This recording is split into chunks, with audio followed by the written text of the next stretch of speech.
जय श्री जगन्नाथ भाई मैंने सर्वप्रथम गुरुदेव गणपति और जगदम्बा को प्रणाम करी। आज आम हमरा जो टाइम रो सेशन को आगु बढ़ेबा टाइम रो सेशन आम आज पढ़िबा तिथि। दयाकोरी एई सेशन गुडा बहुत भलसे माइन्यूटली देखंतु। जदि आपण या पर टिके न पढ़िबे न बुझिबे ना तो आपनको ना से जो किक टा मिलिबोनी माने गेम ऑफ टाइम रो टाइम केते पावरफुल। एक्चुअली सब किछि तय ही थाए बट आमे जदि किछि परसू करिया चाहू से टाइम भितरे जे सेटा कहले बहुत बेनिफिट हो सेति पय म एगुडा बहुत क्लियरली पढौछि। तो तिथि होछि ना तिथि जदि भी जानिବାକୁ ଚାହିଁବ ସିଏ ହଉଛି ଗୋଟେ ଲଙ୍ଗିଚୁଡିନାଲ ଆଙ୍ଗେଲ ସୂର୍ଯ୍ୟ ଆଉ ଚନ୍ଦ୍ର ଭିତରେ ସେଇଟାକୁ ଆମେ ତିଥି କହୁ ଯୋଉଟା କି ଯାହାର ଡାଇମେନସନ ହଉଛି 12 ଡିଗ୍ରୀ। ତମେ ପଚାରିବ କାହିଁ 12 ଡିଗ୍ରୀ ହେଲା 13 ଡିଗ୍ରୀ କାହିଁ ହେଲାନି? ଭାଇ ତିଥି କେଇଟା? ତିଥି ହଉଛି 30ଟା। ହଁ କି ନାଇଁ? ସୂର୍ଯ୍ୟ ଚାରିପଟେ ଯୋଉ ଚନ୍ଦ୍ର ବୁଲୁଛି ସରି ପୃଥିବୀ ଚାରିପଟେ ଯୋଉ ଚନ୍ଦ୍ର ବୁଲୁଛି ସୂର୍ଯ୍ୟ ଚାରିପଟେ ଯୋଉ ପୃଥିବୀ ବୁଲୁଛି ସେ ଯୋଉ ଗୋଲଟା ବୁଲୁଛି ଗୋଲଟା ହେଲା 360। ହେଲେ ଚନ୍ଦ୍ର ଯୋଉ ବୁଲୁଛି ପୃଥିବୀ ଚାରିପଟେ ସେ ବି 360। ତେଣୁ ସୂର୍ଯ୍ୟରୁ 360 ଡିଭାଇଡେଡ ବାय 30 କଲେ 12 ଡିଗ୍ରୀ ହିଁ ଆସେ। କାରଣ 30 ଦିନରେ ଗୋଟେ ମାସ କମ୍ପ୍ଲିଟ ହୁଏ।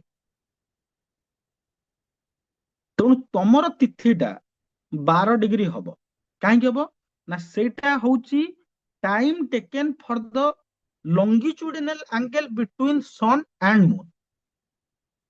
ଏତିକି ତିଥିକୁ ମନେ ରଖ। ତମେ ପଚାରିବ ଭାଇ ଯଦି ତିଥି 12 ଡିଗ୍ରୀ ତାହେଲେ ପ୍ରତ୍ୟେକ ତିଥି ତ ସମୟ ସମାନ ହବା କଥା। ଗୋଟେ ତିଥି ଆରାଉଣ୍ଡ 21 ଘଣ୍ଟା ହଉଛି ଆଉ ଗୋଟେ ତିଥି ହଉଛି 27 ଘଣ୍ଟା। ସେମିତି କାହିଁ ହଉଛି? ସେଇଠି ମନେ ରଖ ଯେ ସୂର୍ଯ୍ୟ ଆଉ ଚନ୍ଦ୍ର ମହାରାଜ ପୃଥିବୀ ଚାରିପଟେ ପୁରା ଏକ୍ସାକ୍ଟ ଗୋଲରେ ବୁଲୁ ନାହାନ୍ତି। ସେଇଥିପାଇଁ ସେଟା ଏଲିପ୍ଟିକାଲ ପାଥରେ ବୁଲୁଛନ୍ତି, ଇଲେକ୍ଟ୍ରିକାଲ ଅଣ୍ଡାକାର। ଅଣ୍ଡାକାର ପାଥରେ। ତ ସେଇଥିପାଇଁ କୋଉ ତିଥିଟା ବୃଦ୍ଧି ହୁଏ କୋଉ ତିଥିଟା କ୍ଷୟ ହେଇଯାଏ। ଏଇ ଜିନିଷଟା କ୍ଲିୟର କି ମାନେ ଏପର୍ଯ୍ୟନ୍ତ ଯାହା ପଢିଲି ତା ଭିତରେ କିଛି ଯଦି ଡାଉଟ ଅଛି ପଚାରି ଦିଅ, ନହେଲେ ମୁଁ ଷ୍ଟେପ ବାଇ ଷ୍ଟେପ ବୁଝିପାରିବନି ତମେ। ହୁଁ। ଭାଇ ଦେଖ ଚନ୍ଦ୍ର ଆଜ୍ଞା ମହାରାଜ ଆଉ ଭାଇ। ସୂର୍ଯ୍ୟ ମହାରାଜଙ୍କ ଭିତରେ ଯୋଉ ଡିଫରେନ୍ସ ଟା ଅଛି ଲଙ୍ଗିଚୁଡିନାଲ ଡିଫରେନ୍ସ ସେଇଆକୁ ନେଇକି ତିଥି କାଲକୁଲେଟ କରାଯାଏ। ଯେହେତୁ ବୃତ୍ତର ଡିଗ୍ରୀ ହଉଛି 360 ଡିଗ୍ରୀ ତ 360 ଡିଗ୍ରୀ ବୃତ୍ତ ର ଡିଭାଇଡେଡ ବାଇ 30 କଲେ 12 ଡିଗ୍ରୀ ଆସିବ। ତେଣୁ ଗୋଟେ ତିଥିର ମାନ ହଉଛି 12 ଡିଗ୍ରୀ। କିନ୍ତୁ ତିଥିର ମାନ 12 ଡିଗ୍ରୀ ହେଲେ ମଧ୍ୟ ଗୋଟେ ତିଥି 20 ଘଣ୍ଟା ହେଲା ବେଳକୁ ଆଉ ଗୋଟେ ତିଥି 27 ଘଣ୍ଟା ହେଇଯାଉଛି। ଏଇଟା ଏମିତି କାହିଁ ହଉଛି? କାରଣ ଚନ୍ଦ୍ର ମହାରାଜ ପୁରା ପୃଥିବୀ ଚାରିପଟେ ପୁରା ପୁରା ଏକ୍ସାକ୍ଟ ସର୍କଲରେ ବୁଲୁନାହାନ୍ତି, ଏଲିପ୍ଟିକାଲ ପାଥରେ ବୁଲୁଛନ୍ତି। ମୋ କଥାଟା ବୁଝିପାରିଲ ନାଇଁ? ହୁଁ। ତ ଏଇ କନସେପ୍ଟଟା ମନେ ରଖିବ। ତିଥି 12 ଡିଗ୍ରୀ। ତିଥି ମୁଖ୍ୟତଃ 16ଟା। କାହିଁକି ନା ପ୍ରଥମେ ରହିଲା କୃଷ୍ଣ ପକ୍ଷ ଶୁକ୍ଳ ପକ୍ଷ। ହୁଁ। ତ କୃଷ୍ଣ ପକ୍ଷରେ 15ଟା ତିଥି ରହିବ, ଶୁକ୍ଳ ହୁଁ। ପକ୍ଷରେ 15ଟା ତିଥି ରହିବ। ଏଇଟା କ୍ଲିୟର କି? ହୁଁ। ପ୍ରଥମା ଦ୍ଵିତୀୟା ତୃତୀୟା ଚତୁର୍ଥୀ ପଞ୍ଚମୀ ଷଷ୍ଠୀ ସପ୍ତମୀ ଅଷ୍ଟମୀ ନବମୀ ଦଶମୀ ଏକାଦଶୀ ଦ୍ୱାଦଶୀ ତ୍ରୟୋଦଶୀ ଚତୁର୍ଦଶୀ ଆଇଦର ପୂର୍ଣ୍ଣିମା ଶୁକ୍ଳ ପକ୍ଷ ହେଲେ ପୂର୍ଣ୍ଣିମା ଏବଂ ଯଦି କୃଷ୍ଣ ପକ୍ଷ ହବ ଅମାବାସ୍ୟା। ଏ ଯାଏଁ କ୍ଲିୟର? ହୁଁ। ତ ତିଥି ଉପରେ ମୁଁ କାହିଁ ଏତେ ଇମ୍ପୋର୍ଟାନ୍ସ ଦଉଛି? ତିଥି ସେପ୍ସ ୟୋର ଇମୋସନ। ଯେହେତୁ ଏଇଟା ଜଳ ତତ୍ଵ ତିଥି ଇଟ ସେପ୍ସ ୟୋର ଇମୋସନ। ତ ଲୋକ ଯୋଉ ତିଥିରେ ଜନ୍ମ ହେଇଥିବ ସେଇ ଇମୋସନାଲ ଭାଇବ୍ରେସନ ନେଇକି ସେ ଆସିଥିବ। ଯଦି ପ୍ରତିପଦାରେ କିଏ ଜନ୍ମ ହେଇଥିବ ସେ ବାଇ ଡିଫଲ୍ଟ ରାଗି ହେଇଥିବ। କାହିଁକି? ପ୍ରତିପଦା ହଉଛି ଅଗ୍ନି ତତ୍ଵ। ହୁଁ। ଦ୍ଵିତୀୟରେ ଜନ୍ମ ହେଇଥିଲା ତା ପାଖରେ କିଛି ନା କିଛି ଗୁଢ ନଲେଜ ଥିବା କଥା ଥିବ। କାହିଁକି ନା ତାର ଡେଟି ହଉଛନ୍ତି ବ୍ରହ୍ମା। ଠିକ ଅଛି? ହୁଁ। ତୁମେ ଗୋଟେ ମସ୍ତ ମଜା ମାନେ ମଜାକ ନାହିଁ ମାନେ ମସ୍ତ ଗୋଟେ ପାର୍ଟ ଦେଖ। ରାମ ନବମୀ, ଜନ୍ମାଷ୍ଟମୀ, ହୁଁ। ତାଳ ନବମୀ, କୃଷ୍ଣାଷ୍ଟମୀ, ଭୈରବାଷ୍ଟମୀ, ହୁଁ। ମାନେ ପୁରୁଷୋତ୍ତମକୁ ଆଉ କିଛି ମିଳିଲାନି, ତାକୁ ଖାଲି ଅଷ୍ଟମୀ ନବମୀ ତିଥି ମିଳୁଛି ହୁଁ। ଜନ୍ମ ହବାକୁ। ମୋ ପଏଣ୍ଟ ବୁଝିପାର ମୁଁ ହ୍ୱାଟ ଆଇ ୱାଣ୍ଟ ଟୁ କନଭେ। ହୁଁ। ହୁଁ। ଠିକ ଅଛି ନା? ଆଜ୍ଞା। ଆମେ ପ୍ରତ୍ୟେକ ତିଥିକୁ ମାଇନ୍ୟୁଟଲି ପଢିବା, ଏମିତି ନାହିଁ କି ମୁଁ ଏମିତି ହୁଇ ମିସ୍ କଲି ପଢେଇଦେଲି ସରିଗଲା ତିଥି, ଗୋଟେରେ ଆଇଲି ଭାଗବତ ପଢେଇଦେଲି ସରିଲା, ଚାଲ ଘରକୁ, ସେ ପାଠ ପଢିବାର ନାହିଁ। ମାଇନ୍ୟୁଟଲି ପଢ ଭାଇ। ଯୋଉଠି ଯୋଉ ଜିନିଷଟା ପହଞ୍ଚିବା କଥା, କିଏ ପଢିଲା କିଏ ନ ଦେଖିଲା ସେଟା ମୋର ଡ୍ୟୁଟି ନୁହଁ। ମୋର ଡ୍ୟୁଟି ହେଲା ମୁଁ ପଢେଇବି। କିଏ ପଢିଲା ନ ପଢିଲା ସେଟା ତା ଡ୍ୟୁଟି। ହୁଁ ଭିଉ ହେଲା ନ ହେଲା ସେଟା ଭଗବାନଙ୍କ ଡ୍ୟୁଟି, ମୋର ଡ୍ୟୁଟି ନୁହଁ। ତେଣୁ ଏ ଜିନିଷଟା କ୍ଲିୟର ହେଇଗଲା। Point number 1, longitudinal distance between sun and moon which is 12 degree। ସେ 12 ଡିଗ୍ରୀର ଡିଫରେନ୍ସ ରେ ଯେହେତୁ ଚନ୍ଦ୍ର ମହାରାଜ ଏଲିପ୍ଟିକାଲ ପାଥ ରେ ବୁଲୁଛନ୍ତି, ସେ ଏଲିପ୍ଟିକାଲ ପାଥ ଯୋଗୁ କୋଉ ତିଥି 20 ଘଣ୍ଟା ହେଲା ବେଳକୁ କୋଉ ତିଥି 27 ଘଣ୍ଟା ପର୍ଯ୍ୟନ୍ତ ହଉଛି। ତ ଏଇଠି ଆପଣ ଦିଟା ଜିନିଷ ଭଲସେ ମନେ ରଖନ୍ତୁ। ଗୋଟେ ହେଲା ତିଥି, ତିଥି ବୃଦ୍ଧି, ତିଥି କ୍ଷୟ। ଏଇଟା ମୁଁ ଆଗକୁ ବି ପଢେଇଛି, ଆଉ ଖାଲି ରିମାଇଣ୍ଡ କରିଦଉଛି। ଯୋଉ ତିଥି ଦିଟା ସୂର୍ଯ୍ୟ ଉଦୟ ଦେଖିଲା ତାକୁ କୁହାଯିବ ତିଥି ବୃଦ୍ଧି। ଯୋଉ ତିଥି ଗୋଟେ ବି ସୂର୍ଯ୍ୟ ଉଦୟ ଦେଖିଲାନି ତାକୁ କହିବା ତିଥି କ୍ଷୟ। ଏବେ ବୁଝିପାରିଲ ମୁଁ କଣ କହୁଛି? ହୁଁ ବୁଝିପାରିଲ ଯଦି ମୁଁ ଏକ୍ସାମ୍ପଲ ଦେଇକି ବୁଝେଇ ଦଉଛି। ତିଥି କ୍ଷୟ ଟା ବୁଝ ଆଗ। ତିଥି କ୍ଷୟ ମାନେ ହଉଛି, ଧର ସୂର୍ଯ୍ୟ ଆଜି 5ଟା ବେଳେ ଉଦୟ ହେଇଛନ୍ତି। ହୁଁ ଶୀତ ଦିନଟା 5ଟା କହିଲେ ଲୋକ ବାଡେଇବେ। ସୂର୍ଯ୍ୟ ଆଜି 6ଟା ବେଳେ ଉଦୟ ହେଇଛନ୍ତି, ଠିକ ଅଛି ନା? ଦ୍ଵିତୀୟ ତିଥିଟା ଠିକ 6:05 ଆରମ୍ଭ ହେଲା ଏବଂ ତା ପରଦିନ ସକାଳେ 4ଟାରେ ସରିଗଲା। ତାହେଲେ ସେ ଦ୍ଵିତୀୟ ତିଥି କୌଣସି ସୂର୍ଯ୍ୟ ଉଦୟ ଦେଖିଲା କି? ଯଦି ନ ଦେଖିଲା ତାକୁ କୁହାଯିବ ତିଥି କ୍ଷୟ। ହୁଁ ତିଥି ବୃଦ୍ଧି କାହାକୁ କୁହାଯିବ? ନା ସୂର୍ଯ୍ୟ ଆଜି 6ଟା ବେଳକୁ ଉଦୟ ହେଇଛନ୍ତି, ସେ ଦ୍ଵିତୀୟ ତିଥିଟା 5:45 ଆରମ୍ଭ ହେଲା, ହୁଁ ତା ପରଦିନ ସକାଳ 7ଟା ଯାଏଁ ଚାଲିଲା, ସେତେବେଳକୁ ସୂର୍ଯ୍ୟ ଉଦୟ ହେଇଯାଇଛନ୍ତି। ହେଇଯାଇଛନ୍ତି। ହୁଁ ତାହେଲେ ସେଇଟା ଦିଟା ସୂର୍ଯ୍ୟ ଉଦୟ ଦେଖିଲା, ହୁଁ ହୁଁ ତ ସିଏ ହେଇଗଲା ତିଥି ବୃଦ୍ଧି। ବୃଦ୍ଧି ହେଇଗଲା। କ୍ଲିୟର? ହୁଁ ହୁଁ ରାଜ ମତେ ପଚାରିଥିଲେ ନା କି ମଳ ମାସ କାହିଁକି ହୁଏ, ହୁଁ ଦୋଆଷାଢୀ କାହିଁକି ପଡେ, କାର୍ତ୍ତିକ ମାସଟା ନାଗାର୍ଜୁନ ବେଶଟା 25 ବର୍ଷରେ କାହିଁକି ପଡେ ଜଗନ୍ନାଥଙ୍କର? This is the concept. ଆଗ ହୁଁ। ଏବେ ତିଥି ବୃଦ୍ଧି, ଏବେ ତିଥି ଖରା ମାସ କ୍ଷୟ ଚାଲିଛି ବୁଝ। ନା। ହଁ ଏବେ ଏବେ ତେଣୁ ଏବେ ନୂଆ ତିଥି ବର୍ଷରେ ବହୁତ ସାରା ଜିନିଷ ଭୁଲ ଭାଲ କରିଦେଇଛନ୍ତି ଲୋକ ରାଇଟ ନାଉ ତ ଭାଇ ଛାଡ ନା ଭାଇ, କିଛି ଛାଡି କମେଣ୍ଟ ଏଠି ସନାତନର ଏଗେନଷ୍ଟ କିଛି କମେଣ୍ଟ ନାହିଁ। ଭାଇ ବଟ୍ ଜାଣିଲ वी ଚୁପ ରୁହ। विल इन्फॉर्म टू पीपल कि କିଛି କି ଭାଇ ଜନତା ଆଉ ଲୋକ, ଯୋଉ ଲୋକର ନିଡ ନାହିଁ ହୁଁ ସେ ଲୋକକୁ କିଛି ଜ୍ଞାନ ଦବାର ନାହିଁ। ଆମେ ଆଗରୁ ବହୁତ ସରଳ ସହଜ ହେଇକି ଲୋକମାନଙ୍କୁ ଭଲ ପାଇଁ କହୁଥିଲୁ, ଭାଇ ଏଇଟା କରନା, ହୁଁ ଏମିତି ହନ। କାରଣ ସେତେବେଳେ ଆମେ ନର୍ମାଲ ଲୋକ ଥିଲୁ, ଲୋକଙ୍କୁ ଭଲ ପାଇଁ କହୁଥିଲୁ ଭାଇ ଏଇଟା କରନି କରନି କରନି କରନି କରନି, ଏମିତି କର ଏମିତି କର ଏମିତି କର। ଲୋକ କହିଲେ ଶଳା କଣ ବେ ଏଇଟା ବେଠିଆଟା ବେ, ଶଳା ବସିଛି ଚୁପ ହେଇକି, ସମସ୍ତଙ୍କୁ କହୁଛି ଏଇଟା କର ସେଇଟା କରନି ସେଇଟା କରନି ଏଇଟା କର। ତ ଏବେ ତୁମର ଡ୍ୟୁଟି ହେଲା, ଇଭେନ ଇଫ ୟୁ ନୋ, ଡୁ ନଟ ସେ ଏନିଥିଙ୍ଗ ଯଦି ସାମ୍ନା ବାଲା ନ ପଚାରିଛି। हाँ ନହେଲେ सर। ତମେ ହେଇଯିବ ପିଆଦା। ହଁ ନାଇଁ ନାଇଁ, ତମେ ହେଇଯିବ ପିଆଦା। ହୁଁ ସାମ୍ନା ବାଲା ପଚାରିଲେ ଆନ୍ସର ଦିଅ, ହୁଁ ନହେଲେ କିଛି ଆନ୍ସର ଦବା ଦରକାର ନାହିଁ। ଆଜ ଫାର ହୁଁ ଆଷ୍ଟ୍ରୋଲୋଜି ଇଜ କନସର୍ନ, ମୁଁ ଅନ୍ୟ ବିଷୟ ବିଷୟରେ କହୁନି।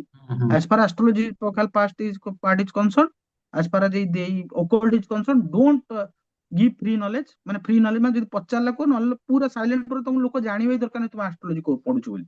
ହୁଁ ତୁମେ ତୁମ ମନରେ ଭାବିଦିଅ ଯେ ଏଇଟା ଏଇଆ ହେଇଥିବ, ହୁଁ କିଛି ନ ପଚାର ପର୍ଯ୍ୟନ୍ତ ଆନ୍ସର ଦବାର।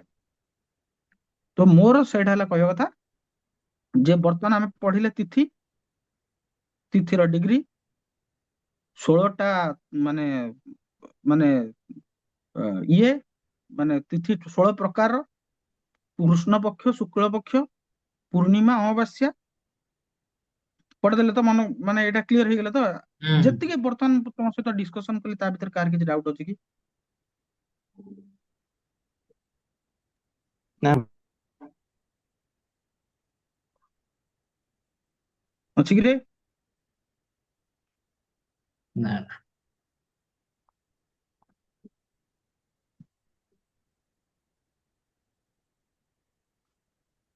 ଠିକ ଅଛି।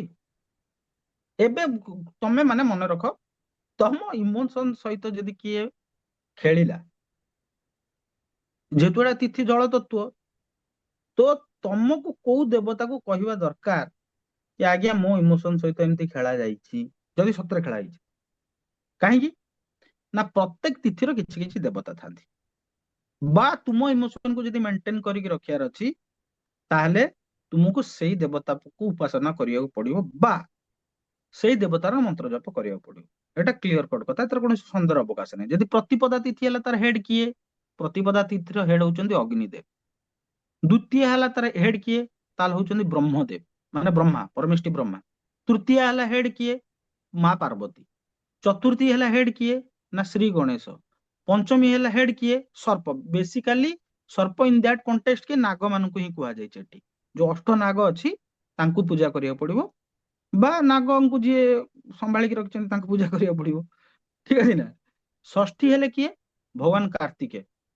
ସପ୍ତମୀ ହେଲେ କିଏ? ନା ଭଗବାନ ସୂର୍ଯ୍ୟ। ଅଷ୍ଟମୀ ହେଲେ କିଏ? ରୁଦ୍ର। ଭଗବାନ ଶଙ୍କର ମାନଙ୍କର ରୁଦ୍ର, ବହୁତ ପ୍ରକାର ରୁଦ୍ର ଗଣ ଅଛନ୍ତି, ଏକାଦଶ ରୁଦ୍ର ଅଛନ୍ତି, ଠିକ ଅଛି ନା। ତ ଏକାଦଶ ରୁଦ୍ରରୁ ଶ୍ରୀମଦ ଭାଗବତର ଗୀତାରେ କହିଲେ ରୁଦ୍ରଣାଂ ମୁଁ ଶଙ୍କର, ତେଣୁ ଭଗବାନ ଶଙ୍କରଙ୍କୁ ଉପାସନା, ଠିକ ଅଛି ନା। ନବମୀ ହେଲେ ଶିବ। ଦଶମୀ ହେଲେ ଦୁର୍ଗା ଅଥବା ଯମ। ତ ଯମକୁ ତ ଉପାସନା କରିବନି ଭାଇ, ଜଗଦମ୍ବାକୁ ଉପାସନା କରିବ। ଏକାଦଶୀ ହେଲେ ବିଶ୍ୱଦେବା। ଦ୍ୱାଦଶୀ ହେଲେ ଭଗବାନ ବିଷ୍ଣୁ। ତ୍ରୟୋଦଶୀ ହେଲେ କାମଦେବ। ଚତୁର୍ଦ୍ଦଶୀ ହେଲେ ଭଗବାନ ଶିବ ଆଉ କାଳୀ। ପୂର୍ଣ୍ଣିମା ହେଲେ ଚନ୍ଦ୍ର, ଆଉ ଅମାବାସ୍ୟା ହେଲେ ପିତୃ ଆଉ ମା କାଳୀ। ଆଉ ତା ବ୍ୟତୀତ କିଛି ନାହିଁ। ଇଏ ହେଲା ତମର ଦେବତା, ତମ ଇମୋସନକୁ ମେଣ୍ଟେନ କରିକି ରଖିବେ। ଏଇଟା କ୍ଲିୟର ହେଇଗଲେ କି? ହୁଁ ତ ଯାହାର ଯେତେବେଳେ ଇମୋସନାଲ ଭସଡ ହବ, ଏ ଏଇଭଳିଆ ଲୋକଙ୍କ ପାଖରେ ଯାଇ ବସିବ, ତାହେଲେ ତମ ଇମୋସନାଲ ବାଲାନ୍ସ ଟା ମେଣ୍ଟେନ ହବ, ନହେଲେ ହବନି। ମାନେ ହବନି ଇନ ଦ୍ୟାଟ କଣ୍ଟେକ୍ସଟ, ମୁଁ ସେଟା କହିବାଟା ଭୁଲ। ମାନେ ଏଇଟା ତମକୁ ଭାଇବ ଦବ, ଇମୋସନାଲ ସପୋର୍ଟ ଦବ। ବୁଝିପାରିଲ କଥାଟା? ହୁଁ ହୁଁ ତ ଆମେ ତିଥି ପଢ ଦେଲେ, ହୁଁ ତିଥି ପଢିଲେ ନା? ହୁଁ ତିଥି ପଢିଲେ ନା ତ ହୁଁ ଏବେ? ହୁଁ ତ ତିଥିର କାମ କଣ? ଆମେ ଯେତେବେଳେ କୌଣସି କର୍ମ କରିବାକୁ ଯାଉ, ସେତେବେଳେ ଆମକୁ ଦେଖିବାକୁ ପଡେ ଯେ ଆମେ କୋଉ ତିଥିରେ ଏ କାମଟା କରୁଛୁ। ଯେହେତୁ ଆମର ସୌର ଜଗତ ଚଳାୟମାନ, ସୌର ଜଗତରେ କଣ ଚନ୍ଦ୍ର ଆଉ ସୂର୍ଯ୍ୟ କେବେ ନିଜର ମାନେ ସ୍ପିଡ ଟାକୁ ବନ୍ଦ କରିଦେଇଛନ୍ତି, କହିଲେ ନା ଆଜି ଟିକେ ରହିଯିବ, ଆଜି ଟିକେ ବହୁତ ଥକା ଲାଗିଲାଣି ବୁଲି ବୁଲି, ଆଉ ଆଜି ଟିକେ ବ୍ରେକ୍ ନେଇଯିବା, କାଲିକି ଚାଲିବା, ଏମିତି ହବ କି? ସିଏ ତ ତାଙ୍କର କଣ୍ଟିନ୍ୟୁଅସ ମୁଭମେଣ୍ଟରେ ଅଛନ୍ତି। Finding out the best suitable time for pursuing any kind of task with certain emotional vibration, ସେ ତିଥି ତୁମକୁ ୟୁନିଭର୍ସାଲ ସପୋର୍ଟଟା ଦବ।